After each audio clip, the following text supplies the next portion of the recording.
I have to admit I was quite daunted by the task of preparing this talk for you, and I'm quite nervous about presenting it today. After all, this audience knows what is involved in being a leader, so I thought I'd better do some homework. I'm a bit of a bore on leadership, so on I went onto the Amazon's bookstore and typed leadership in the search engine. Do you know there are 161,000 entries? I didn't have time to read them all before I came here today. And in any case, a lot of those books don't really chime with my experience as an arts leader. Almost all of them are about the multinational corporate environment, which is very different in many ways. Very little has been written about cultural leadership. So I'm going to draw today on practical experience, on my own and others, rather than on leadership theory. I'm also going to tell quite a few stories about leaders I know. I've chosen them not because they have a high profile or fancy job titles, but because they are true to themselves and have achieved a huge amount for other people through their work. You're all much more knowledgeable than me about leaders in Canada who've transformed organizations. So my examples will be of people I know best, from the UK and from South Asia in particular. But I think as cultural leaders, we all face some common challenges wherever we are, so I hope the stories I tell will resonate with your experience here. I've noticed that the slogan for the Banff Centre is inspiring creativity, and that phrase underpins what I'll be talking about.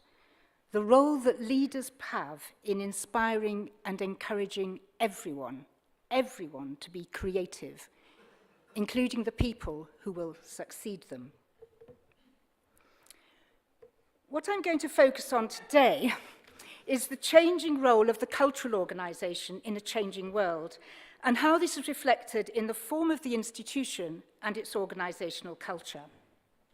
I'll share some thoughts on what I see as being the role of the leader, and I'll talk more about the attributes, skills, and networks that leaders need in the 21st century.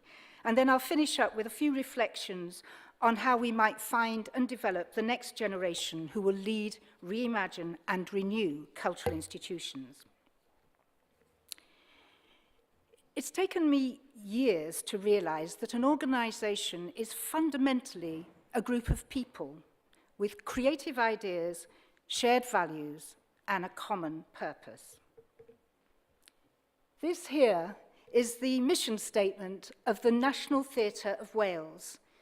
It has no building, nor does the National Theatre of Scotland, which was here just a few days ago. The National Theatre of Scotland describes itself as a theatre without walls. Organisations as creative as these don't need to have an elaborate infrastructure. They're free to make and share their work in settings which suit artists and communities, including, in their cases, ferry boats, tower blocks, beaches, and increasingly online. Without a building, the National Theatre of Wales is truly a national company, working all over Wales and beyond, and using the landscape, village, stories, and people of Wales as the inspiration for extraordinary productions. They reflect, explore, and question the nation's identity and the issues that concern people today. Nowadays, arts institutions work with communities, not for them. Like many other arts organisations, and I'm sure many of you, the National Theatre of Wales mixes online and physical dimensions in many of its productions. And of course, digital has opened up new ways of creating and engaging with art. Across the world, more and more people are realising they don't need to worry as much about rising studio rents, hiring rehearsal spaces, managing a box office, or being at a certain place at a certain time. They can find unlimited space and creative resources online. And their audiences can access creative work where and when they want. However, this isn't to suggest that arts buildings have had their day, no, nor that the virtual can completely replace the physical. Technology doesn't mean physical cultural institutions are no longer important. In fact, they're more important than ever, as spaces for live encounter and exchange, for exploration and learning, but they need to be reimagined inside and out. I'm thinking, for example, of the very imaginative leadership of Archana Prasad in Bangalore. Archana was a design researcher with Microsoft, and she gave up rather a well-paid job to become an artist. She'd got a vision for change in Bangalore. She connects socially minded designers, artists, and researchers with government and with private organizations in order to work together on urban issues. Archana has both anticipated and responded to changes in creative practice and digital opportunities. As a result, her organization, Jaga, has shifted form, function, and location several times already. I first met her a couple of years ago, and she'd just created a unique living building on a busy road in Bangalore. Here it is. This was built on the site of a rubbish dump, which she had personally cleared over several months with voluntary help. Her building was a community art installation made very inventively of pallet rack shelving, constructed around an ancient tree and providing a dynamic environment for artists to work with a flexible structure which was constantly evolving in response to its inhabitants and its surroundings. Well, for those of you who've been to Bangalore, you'll know it's growing really fast, and so are the creative community. When I went there in January this year, she'd found a new space, the penthouse of an old building, in the thick of urban Bangalore. It responds to the needs of the growing number of creative entrepreneurs for a co-working space where they can build networks and attend workshops. To turn for a moment to somewhere completely different, in a different environment over on the other side of the world, at the University of Manchester, Maria Balshaw's leadership of the Whitworth has been transformative. When she took over as director, it was a rather staid museum, very serious, a very beautiful red brick Victorian building, and she did something extraordinary.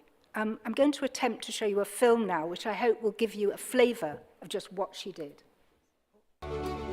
Hello, I'm Maria Balshaw. I'm director at the Whitworth. This is the new Whitworth. Our architects Muma have unlocked the connection between the gallery and our park. Gathering of Strangers by Nathan Coley sits above the entrance as a statement of our values. Hello, I'm Francine, the Cultural Park Keeper, and my job is to look after the art garden, the park and the art garden of volunteers and the activities that happen within the spaces.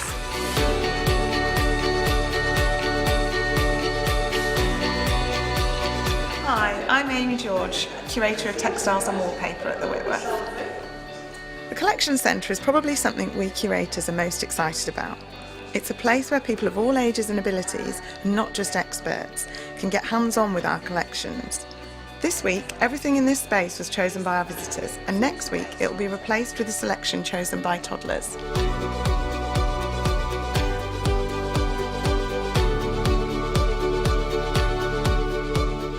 Hello, I'm Stephen Roper and I'm the Primary School Coordinator. There's a belonging, a sense of place that the gallery now provides. This morning we had yoga on the promenade. There we go, it's like blossom now, doesn't it? It looks like a cherry. It does look like a cherry. Across the park you can see the Manchester Academy and they can see into us too.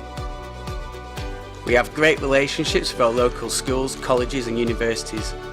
During our closure, the kids unearthed clay from our park and have crafted jewellery that's now on display and on sale in our shop. Thank you. Well, as you can see, the building has been completely reimagined architecturally, and it did win the prize for the video that was made for Museum of the Year. Maria has also reimagined every other aspect of the Whitworth, including the visitor experience and the gallery's relationship with the surrounding landscape. The organisation's commitment to diversity and inclusivity in its programming is absolutely manifest in what happened in the months immediately after reopening. There was hip-hop in the Grand Hall, Tai Chi in the Art Garden, an exhibition curated by older men from a local care home, a further 10 critically acclaimed exhibitions, and not to mention a takeover of the gallery by young people. And she's completely rethought the organisation's culture and way of working. Some institutions employ dedicated staff to reach out to communities by providing a bridge between them and the arts organisation. Sometimes, in my view, that bridge can feel more like a drawbridge that can be pulled back up, leaving the arts in their own isolated fortress. Institutions shouldn't need bridges. They're part of communities. At the Whitworth, Maria has created a space with a strong sense of openness and invitation, and this is evident in the behaviour of everyone who works there, not just the dedicated learning team.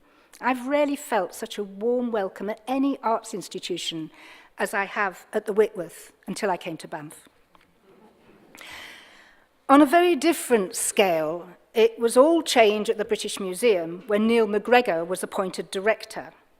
For him, a museum is, in his words, uniquely a civic space owned by everyone to which everybody comes on equal terms. It is a museum of the citizen. And here it is. McGregor translated his words into action. The impact of his leadership was very eloquently described by art critic Jonathan Jones when he wrote, "In an age of narrowing horizons and widespread irrationality, ignorance and violence, he's made the British Museum a beacon of global understanding, cultural pluralism, curiosity and education."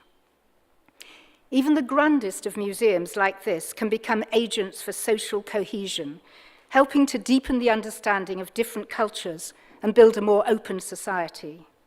In Berlin, Syrian and Iraqi refugees are being trained as guides in the city's museums. They'll offer tours for fellow refugees and help foster connections and understanding between Germany's cultural heritage and their own. In Northern Ireland, local museums provide alternative safe spaces where people can recover memories and reconfigure their sense of the past, imagining new forms of relationships and helping with the process of reconciliation. And I think across the world, the arts have a huge role to play in that. To turn for a moment from museums to another kind of cultural institution, libraries. The availability of e-books is provoking questions about the value of walls of books, but people want and need library buildings. The award-winning design concept for Vancouver Community Library is wonderful. It's a drawer full of knowledge. A library does so much more than simply loan books. It's a gateway to learning and opportunity, and it's also a social space which counteracts the potential for isolation.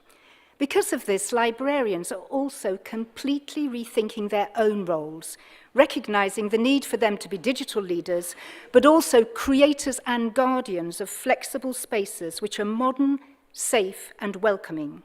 Like McGregor's vision for museums, they can be democratic and non-judgmental. Libraries enable people of all ages and backgrounds to freely mine the knowledge of the world. Of course, a lot of you know it takes a combination of courage, creativity, and sheer hard work to transform an institution. And there are many different circumstances that can trigger such a change. Sometimes it can be a financial crisis, sometimes a change of leader, and sometimes it takes a particular event, like this. This slide is of the British Museum with a huge bow tied around it. When Neil McGregor and his colleague Joanna Mackle celebrated the 250th birthday of what was perceived by some as a rather stuffy museum, they did this. It was a signal of what was to come, a new welcoming face to a respected institution. And there is the distinguished director with a few visitors. Sometimes a rethink is provoked by a much more traumatic event. Just over a year ago, a much-loved landmark in London, Battersea Arts Centre, caught fire.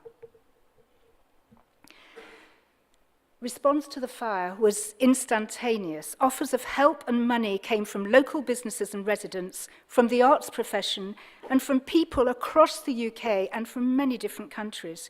This is a small but important centre, and these acts of spontaneous generosity were proof of the strength of the leadership of the centre's long-standing director, David Jubb, and his team.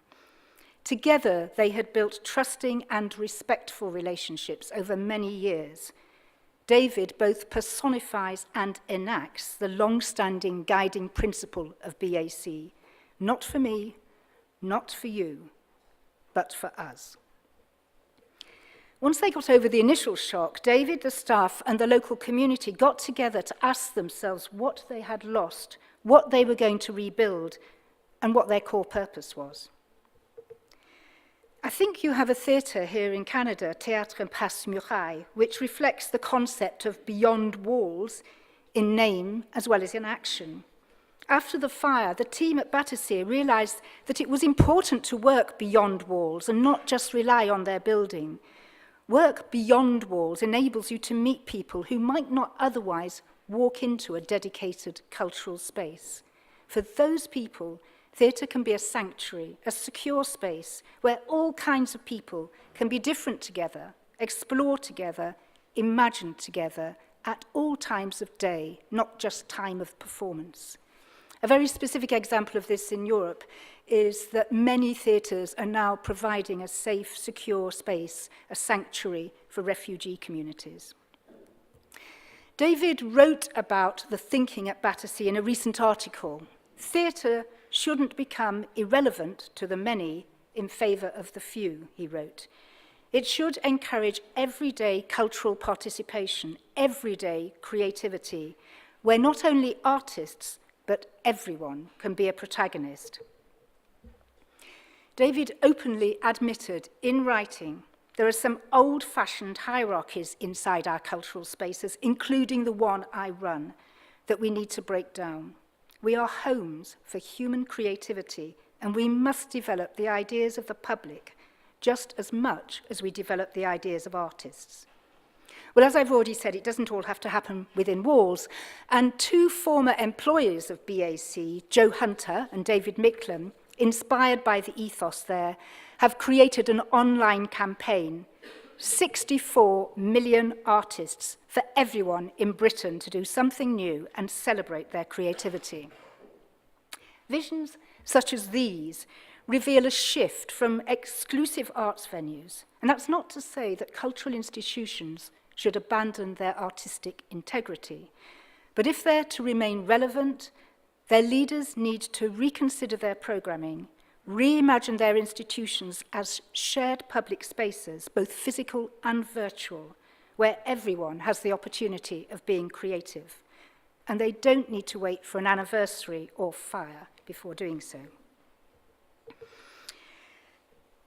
So what are the implications of this enhanced role for cultural organisations in terms of the ways they are run? Well, I don't need to tell you, we're all living in a more fluid, insecure and uncertain world. Doing nothing and hoping things will stay the same is not an option. The complexity and pace of external change mean that as leaders of organisations, we need to be much clearer about the direction and purpose if we're not to be buffeted and knocked off course by unfavourable winds or burning buildings. The leaders I most admire see change as a positive opportunity, not a necessary evil. They're open to unexpected opportunities. I was speaking to Farouk Chowdhury, a producer, the other day about this, and he compared cultural leaders to bamboo. I rather like this image. Like bamboo, leaders need to be both resilient and flexible, swaying in the wind, but never breaking. Another of the key characteristics of cultural leaders in the 21st century is a willingness to share responsibility and power. The job of a leader is different from exercising leadership. Leadership happens at all levels in an organisation. Teams are brought together not on the basis of hierarchical structures, but because there's a job to be done, and they have the skills, experience, and ideas needed for particular projects and tasks. This is collaborative rather than departmental working. So the kind of leader I'm talking about doesn't underestimate the importance of conversations, no. But at the same time, they are very good listeners, which means that sometimes they have to stay quiet. In my book, being quiet can be a sign of great strength, although it's often assumed to be the opposite. You can be as quiet as a mouse, but as fierce as a tiger. At other times, leaders know they have to lead from the front and wage a charm offensive to encourage others to hold their nerve and to give them faith and confidence. This kind of leader generously develops and fosters relationships rather than being fixated on command and control. They're concerned about values and behaviours rather than status and position.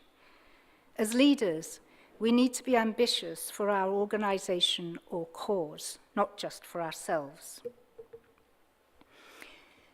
It's my belief that most people are much better than they think they are, and with coaching, training and support can work beyond the boundaries of job descriptions, which are often over-prescriptive.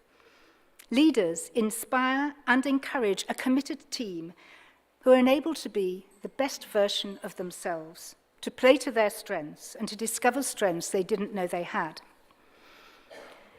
Within the institution, I suppose I imagine the leader as a gardener, making sure an organisation grows, is sensitive to seasonal change, a gardener who tends individual plants with care according to their need, who's brave enough to prune them, if necessary, to encourage growth, and, of course, applying mulch.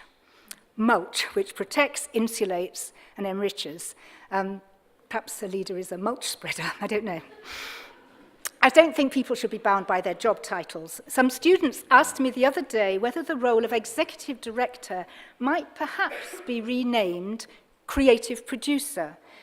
It's an interesting thought. But surely creativity shouldn't be the prerogative of one person, nor should they be given permission to be creative by being labelled as such. Creativity is a human characteristic, but it's often educated out of us. I spoke earlier about ways in which cultural institutions are being reimagined as creative spaces for communities, and they must be for staff too. The leader's role is to create the conditions where everyone can be creative, public, employees, and volunteers, welcoming creative ideas from whatever source. That's not to say that leaders should not, when appropriate, amplify those ideas or, when necessary, reject them. In the end, whilst sharing responsibility, as a leader, you know you're ultimately accountable for the health and future of your organisation and the well-being of everyone who works there, including yourself. As a change maker, you also have to be open to change in yourself. Like the organisations we run, we can't stand still in such a fast-moving world. Leaders are never the finished article, and let's admit it, as leaders we very rarely take time like this to invest in our own development. Leaders should be open to learning from how things are done outside the cultural sector as well as from within it, from others within their organisation as well as from those outside it. Leadership is a process, not an end in itself. This is another quote from Farooq Chowdhury. He's one of the most entrepreneurial leaders I know. He's got his antennae tuned to wavelengths across and beyond the arts. He's always alert to business as well as creative opportunities. Quite a few years ago, I was visiting Melbourne, Australia, and I was interested then, talking to the Australian Ballet, to hear that their financial viability was, to a certain extent, dependent on income from a multi-storey car park they owned. It suddenly made me realise the value of building entrepreneurial partnerships to help sustain organisations. I'm sure you've got many examples here, but in the UK, I was very struck by what Jim Byrne has done at the Live Theatre in Newcastle. Through really imaginative and intelligent capital spending, he's been able to generate income for a small theatre dedicated to new writing. In Jim's case, he realised that his arts organisation's main assets were, of course, its people, its creativity, and its building, and that additional unrestricted funds were unlikely to come from traditional sources such as public funding, sponsorship, and ticket income. He's found a way to grow and sustain the organisation's creative and educational work, and he's done that by being incredibly entrepreneurial. He's acquired new assets, including here some almshouses, also a schoolhouse, and he's forged commercial partnerships to generate income from offices, a gastropub, and a range of other initiatives. Together, they're providing a social, financial, and cultural return to the city, including the creation of a new public park and a writing centre for children and young people. And I want to touch briefly on a few short stories of other leaders who I feel demonstrate some of the qualities, approaches, values, and behaviours I've been talking about. So my first story is about Matt Peacock. He really demonstrates the courage, big picture thinking, and values that leaders need today. So imagine Matt as a young man, passionate about opera, working in New York and London as an opera critic. And in both cities, he was really troubled by the plight of homeless people. And he decided eventually that he would do something about it. He volunteered to work in a night shelter. He was in London at the time, and he heard something that completely changed his life. He heard a politician describe homeless people as the people you trip over when you leave the Royal Opera House. Matt was both incensed and inspired. He decided to do the things he cared most about, bringing together homeless people and professional opera singers to create high-quality, exciting productions of music theatre. This he's been doing now for over a decade. On Easter Sunday, just last weekend, Streetwise performed a very well-received version of Bach's Passion, performed by homeless people and the acclaimed vocal ensemble, The 16. Their version was jointly created by them and the composer, Sir James Macmillan, and broadcast by the BBC to a huge television audience. Matt's work has transformed the lives of those involved. For some, it's made them start a journey into employment and independence. For others, it's given them a sense of self-esteem and the confidence to reconnect with family members, sometimes after decades.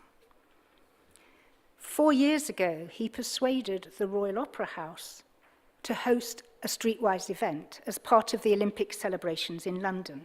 It was absolutely unprecedented. Do you know, it was the first time in history that an event for homeless people was staged as part of the Olympics. He's now working with communities in Brazil in advance of this summer's games, and he's been to Tokyo to talk about how homeless people can be involved in the 2020 Olympics. And perhaps most satisfying of all, he's proved that politician wrong. Thanks to Matt, homeless people are the people you meet inside the Royal Opera House. He's a really quiet, modest person, but he knows what matters to him. He's got clear values, and he combines artistic sensibility with practical organizational skills and courage. He shows that leaders can create work that is locally relevant but has international resonance. He's given homeless people a voice.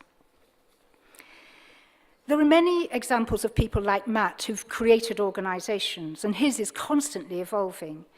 There are others who have taken on existing institutions, like Neil and Maria I spoke about earlier, people who have renewed, refreshed, or remodeled them. But there are some institutional leaders who take on significant roles outside their day job in order to bring about radical change to culture and through culture. I'll give you a couple of examples. And this is Pooja Sood. Pooja runs a really dynamic gallery and artist space in New Delhi. She's an amazing person, much in demand as an international expert on contemporary art. And she's also currently turning around a heritage building in Rajasthan at the invitation of the government. But that's not what I wanted to talk about, because when I first met Pooja in 2009, she had something that was really bugging her. She knew there were lots of creative artists and entrepreneurs in South Asia who had great ideas, but their ideas weren't coming to fruition. Emerging arts practitioners had loads of imagination, but they lacked the management skills to realize them. So she designed an arts management course, Art Think South Asia, or ATSA, which trains people in skills and enables them to apply those skills directly to their projects. They also get an international secondment. It's been running for 7 years, and it's amazing the people that have been on her program, from Afghanistan to Sri Lanka, from Iran to Nepal, across India, Bangladesh, Sri Lanka. Setting up ATSA was never in her job description. She simply had an idea which resonated with others. It attracted the funding and support she needed to professionalize arts management and help build sustainable projects. My next person here, this is David Lan. He's a South African-born playwright, filmmaker, theatre director, and social anthropologist. You'd think he'd have time for nothing else. But as well as running the Young Vic in London, he also, on this side of the Atlantic, is consultant artistic director for the Performing Arts Centre at Ground Zero. The reason I wanted to talk about David is not to tell you all the amazing creative things he does, but to tell you that he is the subtle force behind an inclusive movement called What Next, which brings together arts and cultural organisations from across the UK, and which is aimed at strengthening the role of culture in society. It's an experiment, but it's been going for 3 years and it's still going strong. What's really interesting is that the arts community has taken a lead on driving it forward. Already more than 30 different chapters have been created across the UK, all meeting regularly and all self-led. It's David who has set the tone, has enabled a particular ethos to emerge, which is open, positive, forward-looking, and above all, collaborative.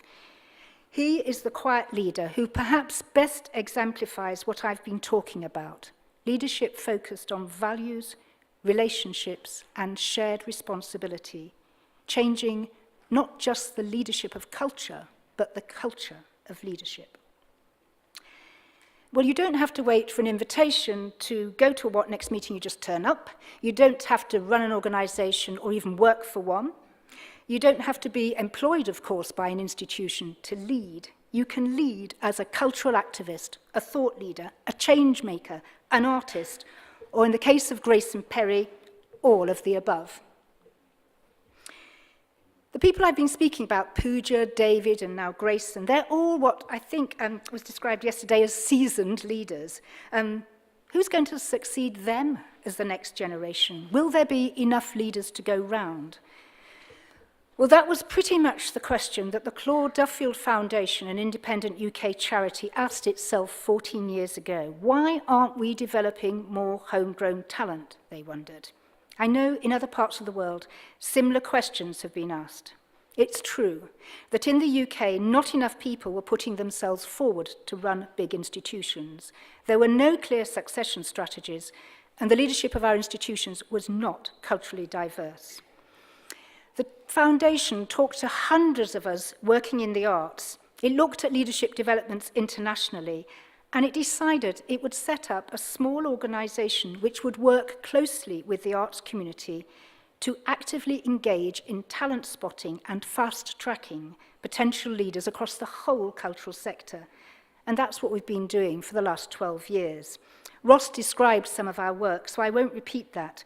But I think one of the reasons we've been able to have a degree of success is that our programme is largely delivered by arts leaders. They are our mentors, our speakers, and our supporters in many other ways, including financially.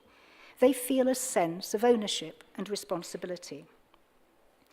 The fellows who come on our programme have very much a sort of practical programme tailored to them.